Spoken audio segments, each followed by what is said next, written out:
Abu Dujana സിമാക്ക് bin ഖറശ റളിയല്ലാഹു അൻഹു ഉഹദിൻ്റെ രണാങ്കണത്തിൽ നബി സല്ലല്ലാഹു അലൈഹി വസല്ലമയിൽ നിന്ന് വാള് കൈപ്പറ്റുകയും വളരെ ധൈര്യത്തോടുകൂടി ധീരമായ പോരാട്ടം കാഴ്ചവെക്കുകയും ചെയ്ത ഒരു സഹാബിയാണ് അദ്ദേഹം. ചരിത്രത്തിൽ കാണാം, പിന്നീട് നബി സല്ലല്ലാഹു അലൈഹി വസല്ലമക്കെതിരെ ആക്രമണമുണ്ടായപ്പോൾ നബിയുടെ മേലെ ഇങ്ങനെ കുനിഞ്ഞു കിടന്നുകൊണ്ട് തൻ്റെ ശരീരം പരിചയാക്കി മാറ്റി നബി സല്ലല്ലാഹു അലൈഹി വസല്ലമയുടെ ശരീരത്തിന് നേരെ വരുന്ന ഓരോ അമ്പുകളും സ്വന്തം ശരീരം കൊണ്ട് ഏറ്റുവാങ്ങി അത്രയും വലിയ ത്യാഗം ചെയ്ത ഒരു പ്രധാനപ്പെട്ട സഹാബിയാണ് അബൂ ദുജാന റളിയല്ലാഹു അൻഹു. പിന്നീട് അദ്ദേഹം കള്ളപ്രവാചകനായ മുസൈലിമക്കെതിരെയുള്ള യുദ്ധത്തിൽ യമാമ രണാങ്കണത്തിൽ ഒടിഞ്ഞ കാലുമായി ശക്തമായി പോരാടിയിട്ടാണ് അവസാനം രക്തസാക്ഷിത്വം വഹിക്കുന്നത്. ഇത്രയൊക്കെ ശ്രേഷ്ഠതയുള്ള അബൂ ദുജാന റളിയല്ലാഹു അൻഹു അദ്ദേഹം ഒരിക്കലും രോഗിയായി. ചില്ലറ രോഗമല്ല, മരിക്കാൻ വരെ സാധ്യതയുള്ള കഠിനമായ രോഗം. അപ്പോൾ ആളുകളൊക്കെ അദ്ദേഹത്തെ സന്ദർശിക്കാൻ വന്ന് നോക്കുമ്പോൾ അദ്ദേഹത്തിൻ്റെ മുഖം ഭയങ്കരമായിട്ട് വെട്ടിത്തിളങ്ങുന്നു. ആളുകൾക്കൊക്കെ അത്ഭുതമായി.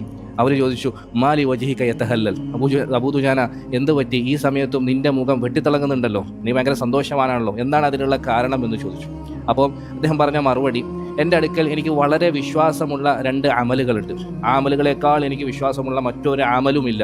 അതായത് ഇനി അങ്ങോട്ട് തുടങ്ങുന്ന ഖബർ ജീവിതം മുതലുള്ള ജീവിതത്തിൽ എനിക്ക് ഒരു ആശ്വാസമാകും, അല്ലെങ്കിൽ എനിക്കൊരു സഹായമാകും എന്ന് ഞാൻ ഉറച്ചു വിശ്വസിക്കുന്ന 2 അമലുകളുണ്ട്. അതിലുള്ള വിശ്വാസത്തിൻ്റെ പേരിലാണ് ഈ സമയത്തും ഞാൻ ഇത്രയും അധികം സന്തോഷിക്കുന്നത് എന്ന് അദ്ദേഹം പറഞ്ഞു. എന്നിട്ട് ആ 2 അമലുകൾ ഏതാണെന്നറിയോ? നമ്മളെ അത്ഭുതപ്പെടുത്തുന്നതും അതേസമയം ഇരുത്തി ചിന്തിപ്പിക്കുന്നതുമായ 2 അമലുകളെക്കുറിച്ചാണ് അദ്ദേഹം പറഞ്ഞത്.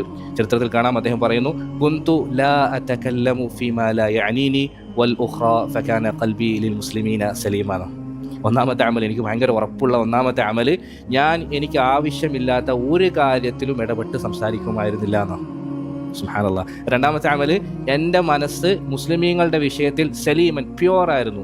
ആരോടും ഒരു വിദ്വേഷവും ഒരു വക്രതയും ഒരു മോശവും ചിന്തയില്ലാത്ത രീതിയിലായിരുന്നു എൻ്റെ കൽബിനെ ഞാൻ കൊണ്ടുപോയിരുന്നത് എന്ന് അദ്ദേഹം പറയുകയുണ്ടായി. എന്നാലോചിക്കെ, നമ്മൾ ചെറിയ അമലായി കാണുന്ന, ചെറിയ പ്രവർത്തനമായി കാണുന്ന 2 കാര്യങ്ങളാണ്. ഒന്ന്, എനിക്ക് ആവശ്യമില്ലാത്ത ഒരു കാര്യത്തിലും ഞാൻ ഇടപെട്ട് സംസാരിക്കുമായിരുന്നില്ല എന്നാണ്. അത് വളരെയധികം നമ്മൾ ശ്രദ്ധിക്കേണ്ട ഒരു കാര്യമാണ്. നമ്മളെ സംബന്ധിച്ചിടത്തോളം നമുക്ക് ആവശ്യമുള്ള കാര്യത്തിൽ മാത്രം നമ്മൾ ഇടപെട്ടാൽ മതി. എല്ലാ വോയിസുകൾക്കും മറുപടി കൊടുക്കാൻ പോകണ്ട. ഗ്രൂപ്പിൽ വരുന്ന എല്ലാ ചർച്ചകളിലും നമ്മൾ ഇടപെടാൻ നിൽക്കണ്ട. എല്ലാ ചർച്ചകളിലും തലയിട്ടിട്ട് അവിടെയൊക്കെ ചെന്ന് അഭിപ്രായം പറഞ്ഞിട്ട് കുളമാക്കാൻ വേണ്ടി നമ്മൾ മെനക്കെടണ്ട. നമുക്ക് ആവശ്യമുള്ള കാര്യത്തിൽ മാത്രമേ നമ്മൾ സംസാരിക്കാൻ പാടുള്ളൂ. അത് നമ്മൾ ചില്ലറക്കാരായിട്ട് കാണുന്നുണ്ടെങ്കിലും അത് ചെറിയ കാര്യമല്ല എന്നാണ് അബൂ ദുജാന റളിയല്ലാഹു അൻഹു നമുക്ക് പറഞ്ഞു തരുന്നത്.